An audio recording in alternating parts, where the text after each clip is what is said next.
What's good, y'all? Welcome back to the Playmakers Corner podcast. I'm your host for today, Simon Voyanos, aka Coach V, and this is episode 440. At the time I'm recording, at least this intro, it is February 6th, about to be February 7th, but a lot of these segments we've recorded in the past couple days / weeks here.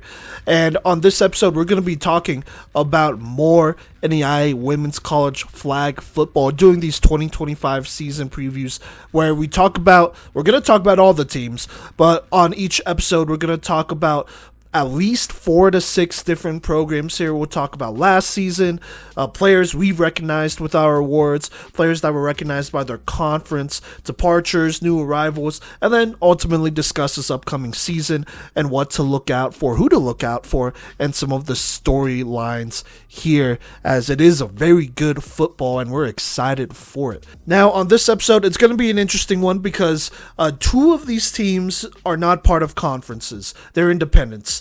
That's Milligan and Campbellsville here. They're going to be playing a bunch of different teams here across conference, D3 teams, JUCO teams as well. So we'll talk about all of that. And then the other 2 teams are William Woods and Siena Heights here, who are both going to be joining the KCAC, I believe. And those teams are going to be entering their first year. So, we'd like to welcome them in. It's going to be super exciting. I know we've had a lot of communication with the William Woods program, with shout out Coach Slager over there. We actually got to cover him when he was a GA / the OC for Midland a couple years ago, so you could always check out those episodes. Those are well documented and the season they had over there. But really excited to talk about these new programs and these independents. I really feel like all these squads took pretty good leaps forward here. At least Milligan and Campbellsville, took pretty solid leaps forward. And then really excited to talk about Siena Heights and William Woods here. So without further ado, let's just go ahead and hop into it.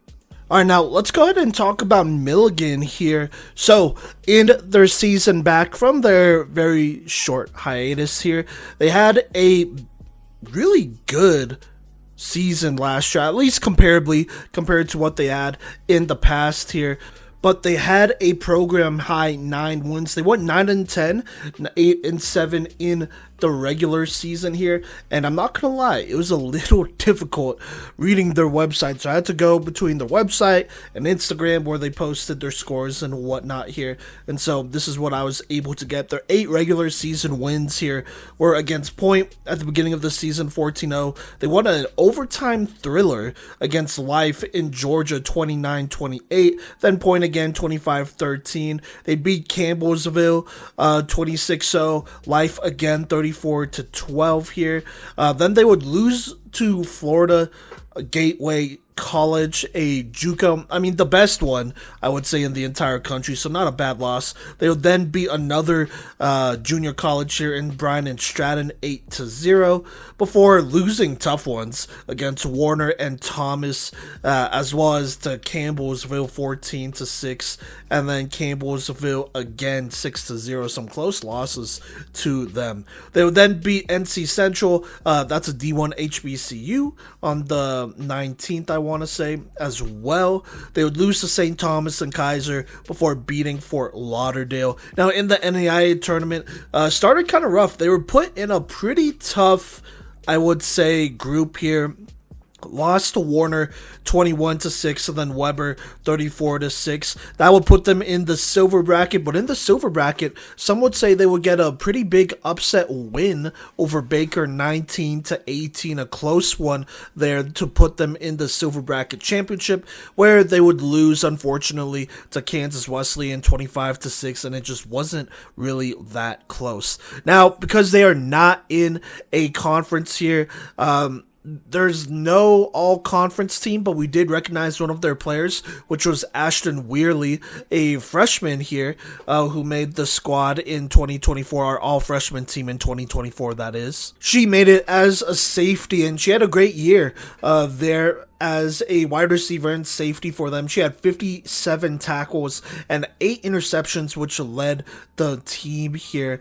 So she was big time for them. But some other players I want to make sure we recognize. Sakai Newell, the wide receiver linebacker out of Georgia, had 47 tackles and 3 picks here. And excuse me, not linebacker, but she had that at corner. You had Destiny Johnson, who was one of their rushers / linebackers. She had 12 sacks, 16 tackles for loss, 40 tackles. Staying on defense here, Blakely Allis had 40 tackles and 4 picks. Sophia Ortiz, a linebacker, I believe, had 55 tackles, 2 sacks, and 4 tackles for loss for them. Abilene Laprice, she had a very good, I thought she had a very underrated year at safety in my opinion. Her and Weirley were great over the top. She had 46 tackles and 7 interceptions. Did not make any of our award conversations. She was not a finalist for any of our awards, but she was definitely in those conversations for sure there. Now on offense, you have their quarterback, Bridget Kaiser here, who had flashes of potential throughout the season, threw for a solid 2,848 yards, 25 touchdowns here, and I think she had some up and down games here, but overall she showed that she could be a good starter here on the college level, so very interested to see where she goes, as in where her development as a player goes going into year 2, because I think she could be a very good player here. But she also has some good receivers to throw to, like a Bethany Stevens, Caitlin Quinn, Sam Urso. You also have Ashton Weirley, Sophia Ortiz, Abilene Laprice, who are going to be making some noise as well. I think they're all solid athletes, but I do think there were times that this team was just playing down to their competition. And, to be fair, they were a young team. They were coming off a hiatus and whatnot, so not a lot of experience throughout, everyone on this squad. But, they definitely showed a lot of potential, making that Silver Bracket Championship and beating some teams and playing some teams pretty close here that are more established than them. And so I'm very excited to see where this group goes. I think they have a good, skill group. They have a quarterback in Bridget Kaiser here, who I like a lot. They have some solid defensive players. And by the way, I forgot to mention, but they have some really good rushers, or at least solid rushers. You have Destiny Johnson, but you also have Kiara Guzman Sagapolu, who had 86 tackles, 8 sacks, and 17 tackles for loss from her linebacker rusher spot here. So, this is a defense that has been productive. Now, I think the biggest question is, can they be productive against better talent, contending talent, teams that are in conferences and contending for their title over there? And, they got tested last year for sure. I don't think there's any doubt about that. So, we'll see what happens. I was looking at their roster. I don't believe they have too many departures here, so I'm just going to talk about the players that they do add going into this next season. And there's a lot. They add Jessica Hudson, I believe, wide receiver out of Athens, Georgia. Clark Central High School is where she went. They add Taylor Thrasher, a running back / linebacker, also from Clark Central in Georgia. They add Alexa Johnson, wide receiver linebacker from Grove City in Ohio. They add Chanel Kilpatrick from Florida, Ricaros High School, I want to say. They add Yasmin Lott, a wide receiver corner from Fort Walton, Florida. They add Tatiana, I think it's Bono. Excuse me if I'm saying that wrong. Feel free to correct us, by the way. Wide receiver linebacker from Las Vegas, Nevada. They had Krista Quinn, a wide receiver safety from Lansdale, Pennsylvania. Ashley Wilson, a wide receiver linebacker from Huntsville, Alabama. And Lexi Kyle, a center linebacker from Anchorage, Alaska here. So, a very diverse group here. Now, I don't know if any of them are going to take a significant step forward and carve out a role for themselves, but as these things go, they usually, there's always usually a freshman that finds a role here. I just don't know which one at this point. And it's hard to say because, like I said, they have a lot of young skill players who showed a lot of talent last year and whatnot. They had some very productive defensive players here, so I'm sure they want to continue to work with those players and build on what they have begun to put together over there at Milligan. So we'll just have to see what happens here, but I do think they have a good core. You know, they got some players to work with. They have a quarterback, which I think is important. They have some good DBs. I think it's more about putting it together. So we'll see what happens moving forward here. But let's go ahead and look at their schedule. It is much easier than what they had to play last year in the regular season. To start, they play Point in Georgia. So there you go. Then they play a couple universities. I believe these are D3s in Huntington College.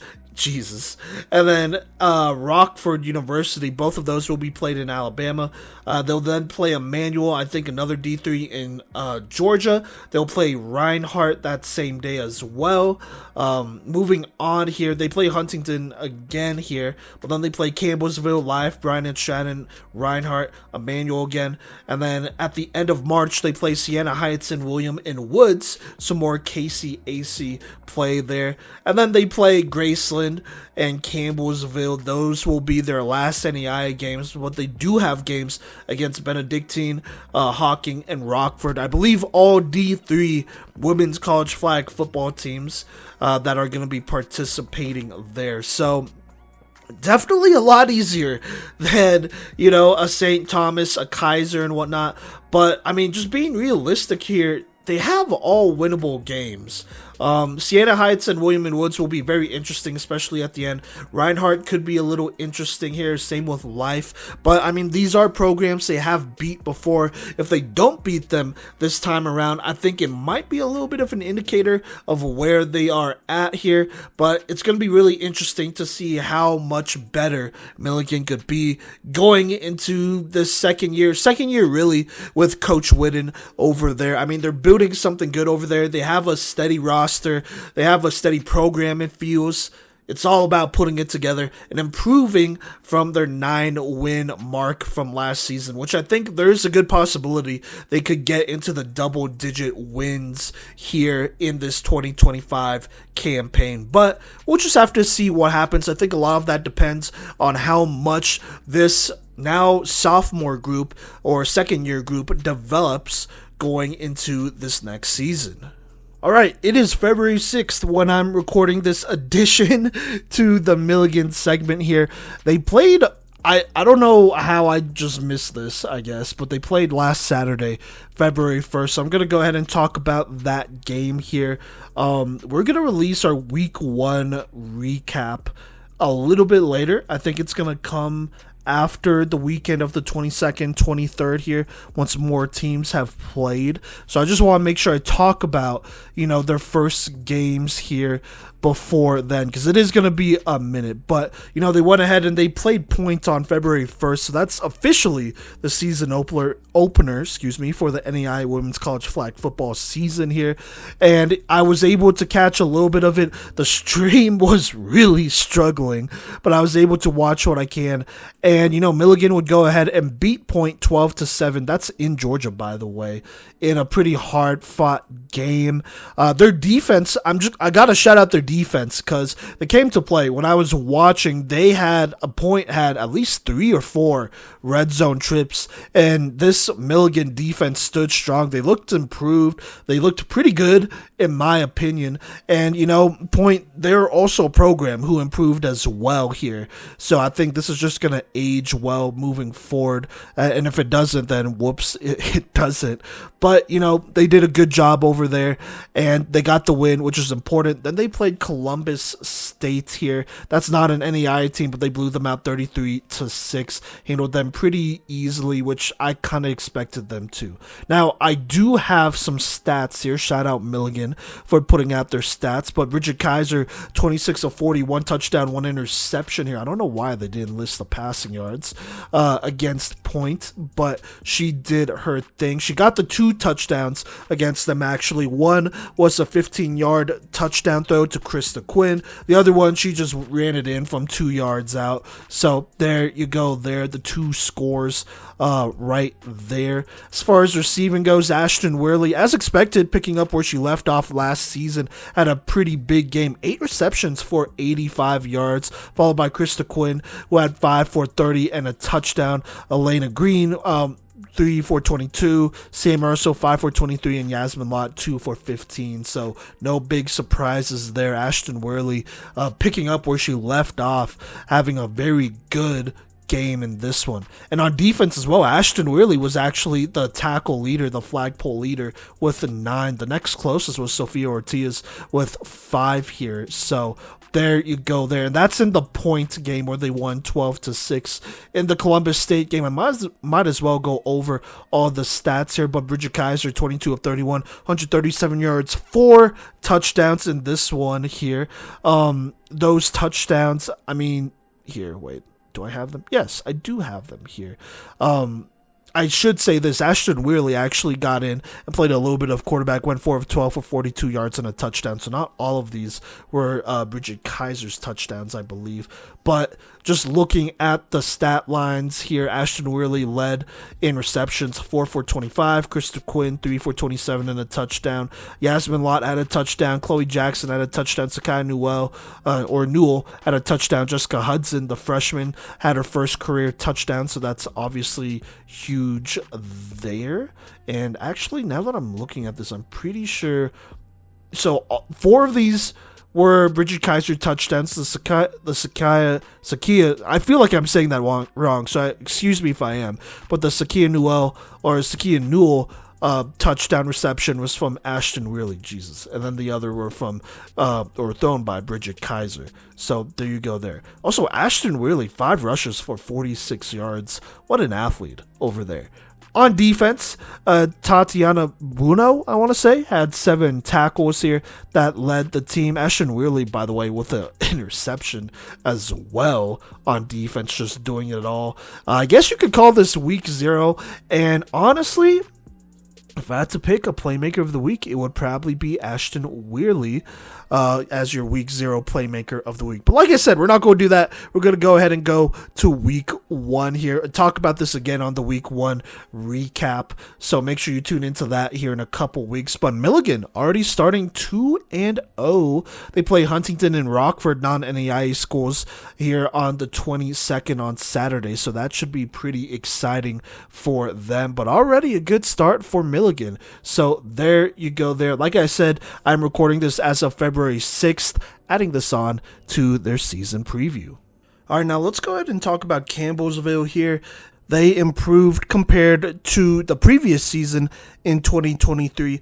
In 2024, though, they won 9 games, won 9-12, which is an improvement over 5-14. Still playing 2 more games, but winning a couple more here. And, I think you could be happy with where they are at least from year to year, because improvement's improvement. They started off with a nice 3-game winning streak, beating Milligan 14-6, Point 22-21, and then they also beat Pratt Community College 34-7. So 2 close games against NAIA teams, and then a big one there against a JUCO there. But then they would lose to Heston 20-38, K-Dub 34-0. They lose a close one to Kodey, which was a very winnable in my opinion, 6-12.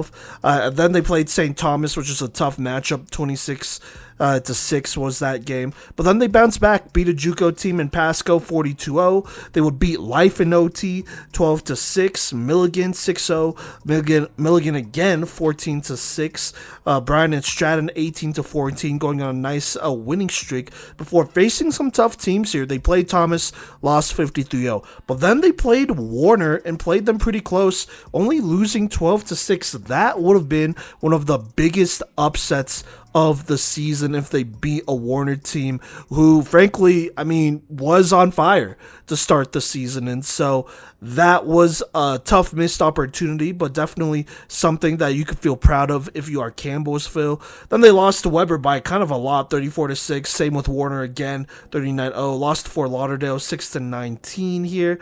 They will beat Bryan and Stratton College, though, to end the regular season. They will then go to the NAIA championships, where they just had a rough go here and had a tough pull. They pulled St. Thomas and Ottawa in pool play, which is extremely difficult.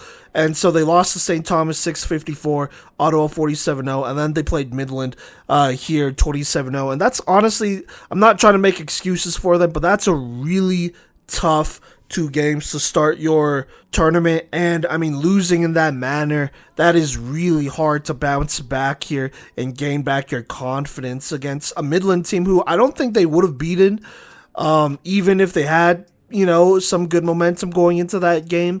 But it probably would have been closer than 27-0. So tough way to end the season here, but definitely improvements made compared to last season. They won some close games, which you got to feel good about for Campbellsville, for them to do that.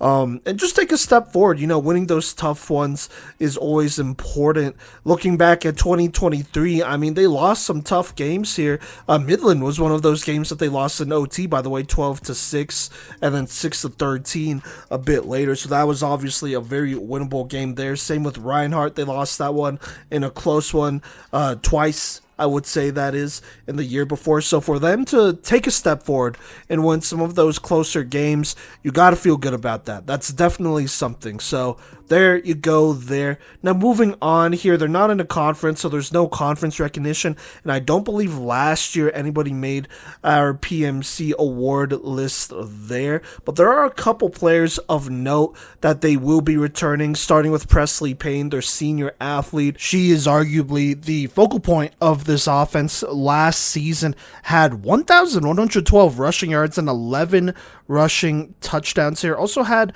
a receiving touchdown and an extra point. I believe she led the team in total points with 78 here. So gotta look out for her. She's just a great athlete playing both ways here, I believe. Also played a little bit of Wildcat quarterback as well. So that's just somebody that's going to be the focal point of this offense. They also have a couple receivers here, like the Beecher sisters, who are now juniors, Angeline Beecher and Annalise Beecher, Angie and Annie. I believe Angie Beecher had 440 receiving yards and 5 touchdowns, while her sister had 3 receiving touchdowns, but was pretty big on defense as well. 55 flag pulls and 4 interceptions. Speaking of defense, they also bring in JC Harper, who's a great athlete on that side, a great linebacker, but on offense as well, contributed 425 yards, 3 touchdowns, and an interception. Not an interception, and an extra point. And then on defense, had 89 flag pulls, which I want to say was second on the team in flag pulls, and 5 defensive interceptions. Staying on the defensive side of the ball, Tamaya Woody had a great year last year, 97 flag pulls and 4 interceptions. And so they return all of those players. They have retained all of those players going into this next year here. And I think things get really interesting for them as all the players are just more experienced. And so if you're Campbellsville, you got to feel pretty good about that, having that experience and moving into, I think, the 3rd season for many of these players. I mean, I think it's fair to say that these players are going to be able to at least produce either at this level or at a better level moving forward here. And then I almost forgot, but they also returned their quarterback, Journey Knowles here, who had 1,750 passing yards and 11 passing touchdowns. So you bring back a quarterback that is experienced as well here. They're returning all their core starters from the previous year, really, when you think about it. But they also add a couple freshmen as well. And there's a lot of freshmen to list off here, but I'm just going to talk about the freshmen that we feel like are going to make a pretty big impact here, starting with their quarterbacks, Corrine Talkington and Amani Scott, I believe. Alex Oldham, she's a slot receiver and free safety. And then Rashea, I think that's how you say it, Minix, she's a rusher. And then Ava Kelly, she's listed at 6 foot wide receiver from Tarpon Springs High School in Florida, which is a good program down there, very familiar with that one. So they got a couple players who could contribute here, help fill out the rest of the roster.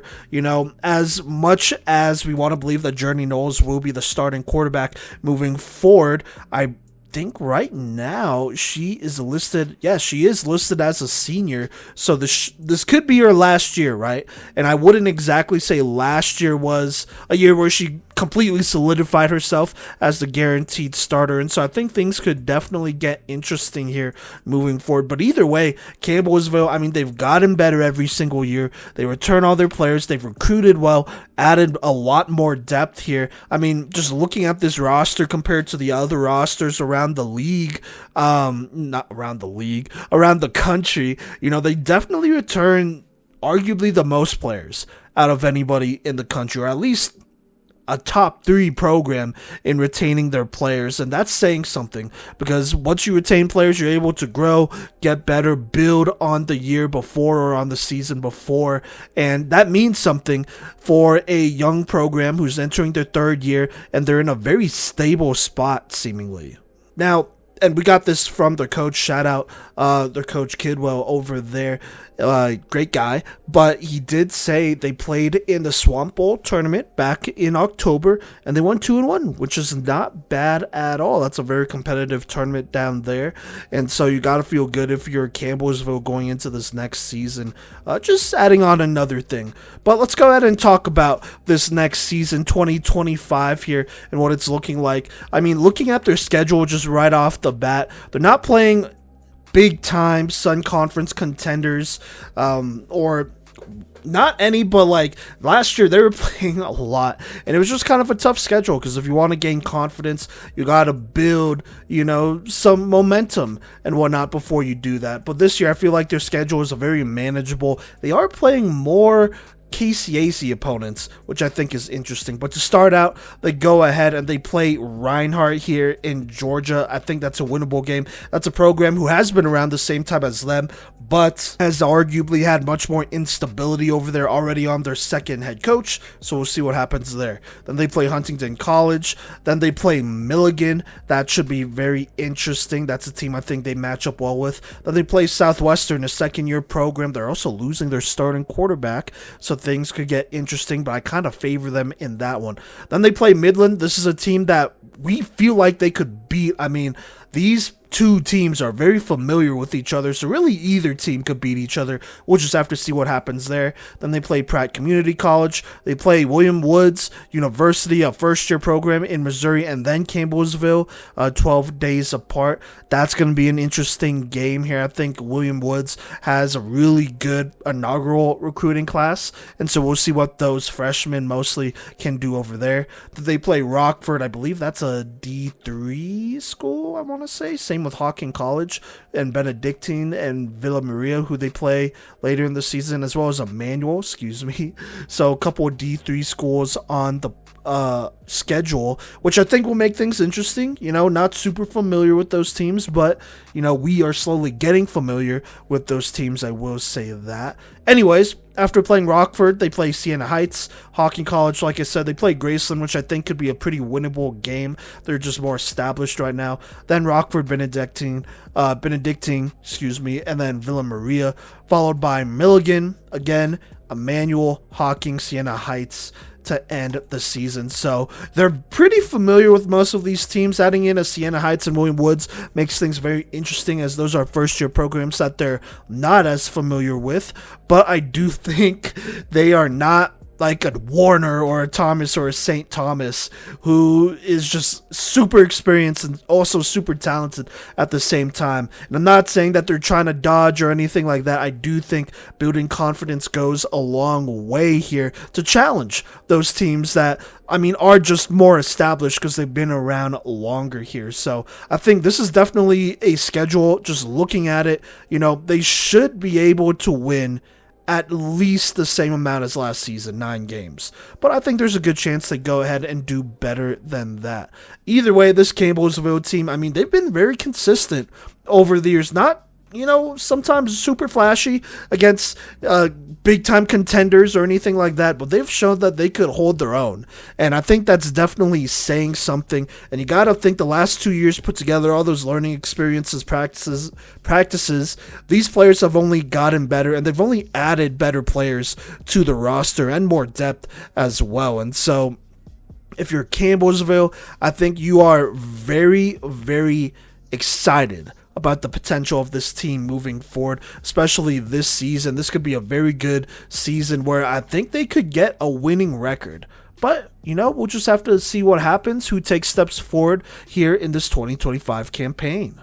All right, now let's go ahead and talk about William and Woods here, a new program joining the KCAC, let's talk about the coach first, led by Joe Schlager. Shout out our guy over there. He was actually a graduate assistant coach for Midland under Jason Jones back a couple years ago for, I want to say, 2 seasons. And at one point, he was their OC in one of their most successful offensive seasons over there. So this is definitely a guy that knows how to run a good offense. And I mean, that was a very young team as well. Just to keep in mind, it was a very young team as well that he was able to get a lot of production out of. I believe a lot of his receivers were just freshmen, so definitely has an eye for talent and at the very least putting together an offense here. And so now he is the head coach over at William and Woods here. So we'll see how he does in year 1, but I think this is a great hire for them, getting somebody who's experienced,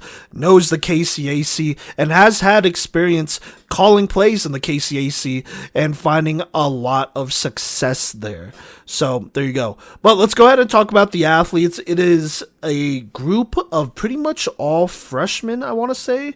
And actually, now that I'm on the roster, there's no class listed next to each one, so I'm just going to assume they're all freshmen. But in the time Coach Schlager has gotten this job, he has recruited extremely well here. So I do have a list of players. I can't list out every single player, I can't talk about every single player, but I can list out every single player and then talk about the few that I feel like can make a big impact here. But I'm just going down the line and read off the roster here first. First off here, you have Kennedy Van Noy here from Willowbrook, I want to say, in Illinois, a DB wide receiver. You have Mackenzie Hicks, a quarterback DB from Georgia. You have Yvonne Brussel, I want to say, from Las Vegas, Nevada. You have Olivia Menard from Coral Springs, Florida here. And then you also have her, I believe, twin sister in Sam Menard as well on the roster. You have Addie Chillick from Cuero. I never figured out how to say that. In Texas. Yeah, by the way, wide receiver DBs is all of these players that I've just listed out so far, outside of the quarterback. You have Zoe Lockhart, a wide receiver DB from Camdenton, Missouri. You have Giselle Sotero from Denton, Texas. Shout out North Texas, wide receiver DB. You have Miranda Verrett, DB wide receiver from Wisconsin here. I think Neenah, Wisconsin. You have Maddie Jones, our very own Maddie Jones from Highlands Ranch, Mountain Vista High School, the current state champs here in 5A. You have Natalia Hernandez de Leon from Panama, wide receiver DB. You have Leah Hayes, wide out DB from Kansas City, Missouri. You have Jaden, I think it's Jalbert from Queen Creek, Arizona. You have Emma Anderlich from Lombard, Illinois. And then finally, you have Olivia Perkins from Las Vegas, Nevada here. So, like I said, a lot of great players. I assume all of these are listed as freshmen. If they're not, I apologize on that. But let's go ahead and talk about some of the key players, I think, going into this first season, because I do think William and Woods can make some noise very early on in their history, in their first season, really. And so let's go ahead and start with their quarterback, Mackenzie Hicks from Georgia here. She is one of 2 players listed at quarterback. And actually, now that I'm looking at it now, she is the only player listed at quarterback. So there you go there. And I think that makes sense. I mean, I got to watch a couple of her clips and whatnot. I think she has a good arm, can push the ball downfield, and that makes this team a little dangerous. There's definitely some arm talent there, but we'll just have to see if she can get it done with this squad here and go through her reads, be patient, and all of that great stuff. Now, luckily for her, she has a very good skill group to throw to, starting with Addie Chillick here, a longtime member of the famed Flag Football Club, Texas Fury here, and honestly a very sought out prospect as well. And so this is a pretty huge get for William and Woods to start their program with, because I think she's somebody that will contribute on both sides of the ball. I wouldn't be surprised if she emerged as a wideout one or as one of their main contributors on offense either, but defensively as well, I think she's going to be able to do a lot for them. And she just brings a lot of experience and winning to this program. I mean, Texas Fury, one of the best in the entire country. So whenever a program is able to get their hands on a player, that is definitely a win there. Now, going out of country for a minute to Panama, we have Natalia Hernandez de Leon here. Just another great player from Panama, which is a football country, flag football country, I should say. I think she has very good hands, and she's a taller receiver at 5'7", and I think she could definitely post up on some DBs and make some tough contested catches. I do wonder if her game will translate as well to the college level. But we'll just have to see. I think either way, you're getting another reliable target over there with good hands. They also bring in Jaden Jalbert, or Jalbert. I still don't know how to say that, but excuse me if I'm saying that wrong. Please go ahead and correct us, But she, I think, can be a very dominant cornerback on the college level here. I mean, a taller corner with really good speed and ball skills. I think she could be another great wide receiver to add to this group. But as a corner, just looking at her film, I mean, she could make some noise super early on. Then you have Olivia and Sam Menard here, the twin 5'6" receivers / DBs from Florida, who look very good as well. I mean, these are players that are very reliable, playing down in Florida and being productive down there as well. I think they round out this wide receiving core extremely well. Those are players that I feel like could be super reliable. They're going to move the sticks, and they're going to get you into scoring positions here. So I'm really excited to see them, get out there and play some good flag football like I know they can. So there you go there. And then last but not least, I mean, we got to shout out our girl from here in Colorado, or from Colorado, I should say, now over there at William and Woods, and that's Maddie Jones, the DB wide receiver. Got to watch her play a lot of summer league this past summer, coming from Mountain Vista, which, like I said, won state this last season, beating some very good players who are also committed to William and Woods next year, which should be exciting. I think she's somebody that could contribute a lot on the defensive side for sure at linebacker. I believe she played a lot of that for Lace Up Junior. Shout out them. And I think that will be huge, having somebody who is just kind of feels like just the natural for somebody who, I mean, she was a senior when her high school first got flag football, and now she's here playing on the college level. I think the sky is the limit for her, so really excited for her as well. I think she's just scratching the surface. So there you go. I know there's players that I haven't talked about. I don't want to talk about every single player here, but I do think this group can be special going into conference play and playing their first season here in 2025. I think at the very least, this is a group that could put up some points early on and make some noise there. That's not just assuming their defense will be bad. I just think this offense will be productive and, could be really fun to watch. So we'll just have to see about that. Now, looking at their schedule, they do play they mostly play in their conference.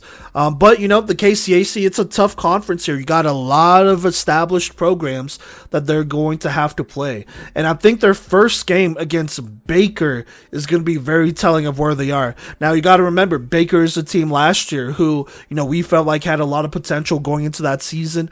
And they showed it as the season went on and played at a high level. And I mean, their coach won Coach of the Year, actually. And so I think this will be a very good matchup for William and Woods to see where they stack up against a team in Baker who is definitely a riser as stocks go right now. I really like what Baker has over there, and so I think both offensively and defensively they'll test William and Woods. And they're a team that's also young, like William and Woods, so I do think that could be a winnable game. Now, it's a tough one. They got to play at Baker too, but it's going to be a good spot to start, in my opinion. Following that, they go ahead and play Midland, the team that Joe Schlager used to coach for. I think that'll be very interesting there. A lot of the players he used to coach, I believe, are still there, at least skill-wise. And that's going to be their first home game on March 1st. Another good game, I think, against a program that, I mean, they're more experienced than Baker. I don't know where their ceiling is at exactly right now. I think this game will be very telling of that, but should be a very competitive game for sure. Then they got to go to Salina and play Kansas Wesleyan. I don't expect them to win that one. That's going to be a tough game to win against just so much experience and talent and depth. So we'll see what happens there. Same with Ottawa, a tough game there. But then they go ahead and host Graceland. I think that's a winnable game, potentially. They play Midland again. We'll see what happens there. Southwestern, they play them again. That could be a winnable game as well. Then they play Bethel, another game that could potentially be winnable. And then, okay, so they play three teams that are out of conference here, NAIA-wise. They play Campbellsville twice, and I think that'll be interesting to see because Campbellsville, they're going into their third year, right? And so you can't really use the whole, they're a young team excuse, I guess, anymore. And so that's going to be a fun one to watch. They play Kodey and Pratt Community College in between that first Campbellsville game and their second one. But after that second Campbellsville game, they play Milligan, who I think they could stack up against very well, potentially. We'll just have to see what happens there. But, even though they do have a year more or year two more of experience, I think that Milligan game could be a winnable one. That one could also be a shootout, too, so we'll see what happens there. Siena Heights will be an interesting one. Siena Heights is also entering their first year. They got some talent over there as well. I think they're in a very similar spot to William and Woods, so we'll see what happens. Rockford, I believe a D3. Then they play St. Mary. I believe that's their only matchup against St. Mary this year. That could also potentially be a winnable game, I'm just saying. Then they play Ottawa again and Baker, and then they have their tournament. So I do think with the combination of out of conference and then just playing some local teams, they have a good schedule laid out. We'll really know what this team is made of after the regular season. I think for sure after the second matchups between Ottawa and then, I think Ottawa's the only one they played twice. They don't play K-Dub twice. So I think that second game against Ottawa will be interesting, as well as that second game against Baker. They play them at the beginning and end of the season. It will be interesting to see where they are at. But, this is a team that I don't expect to go winless. They should get a couple wins here and there. Now, for them to get to 500 and have a winning record, you're going to have to upset some squads for sure here, I think. Allegedly, right? I would say it would be an upset if they would beat teams that are already established, or most of these teams that are already established, so we'll just have to see about that. But like I said, I like this team a lot. I think they have a lot of talent over there. They have a great skill group. And then I think they have a quarterback with a lot of potential. So we'll see what they're made of here. And I think it'll make for a lot of great ball games this season. I think almost every William and Woods game should be a pretty good game to go out and watch. And you should go out and watch them and support them, as well as the rest of these flag football programs. But, best of luck to them, Coach Schlager, and we'll see what happens here as we cover them throughout 2025.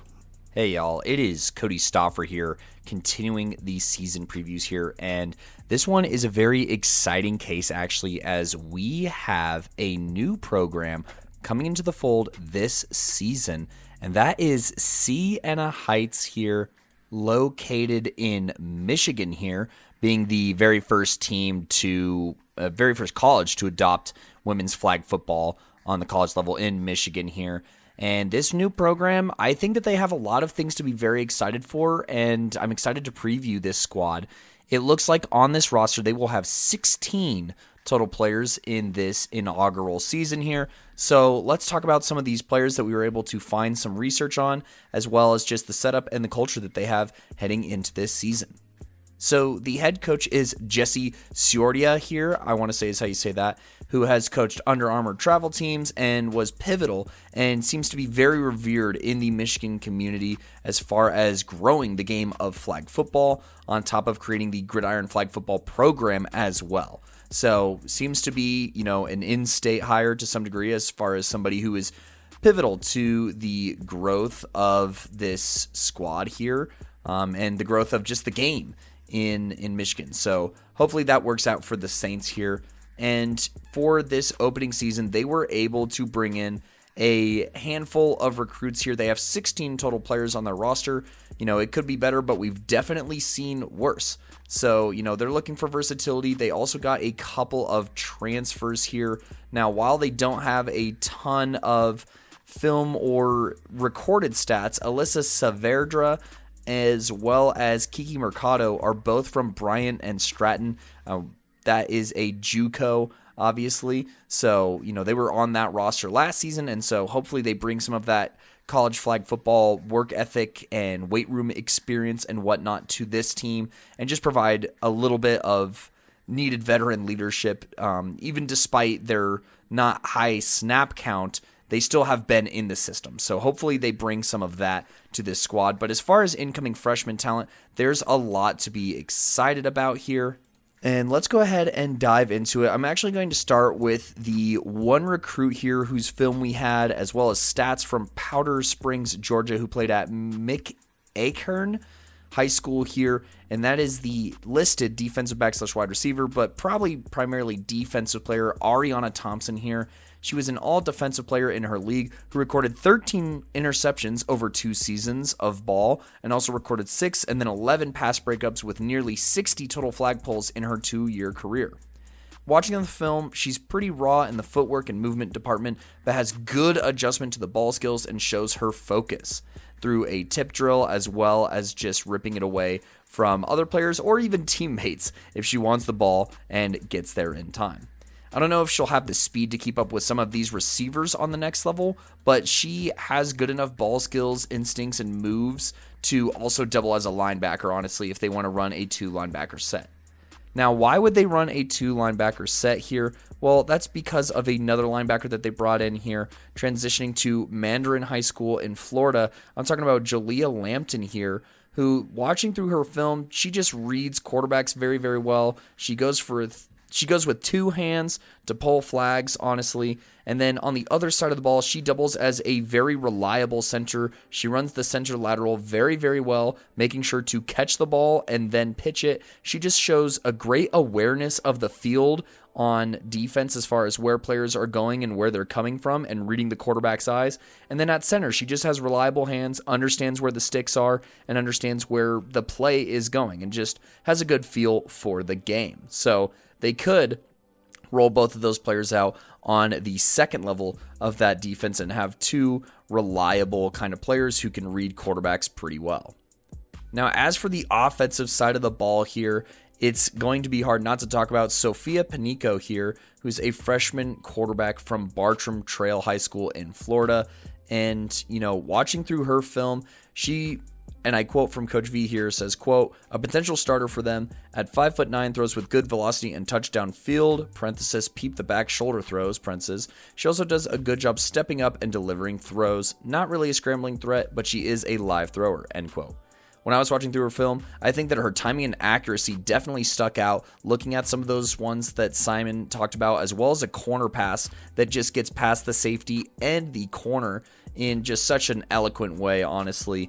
And the touch that she displays just gets me pretty excited to watch her try and, replicate that on the next level. But I do have to agree with Simon. She's not really a rushing or scrambling threat. And so hopefully they're able to get this ball out quickly.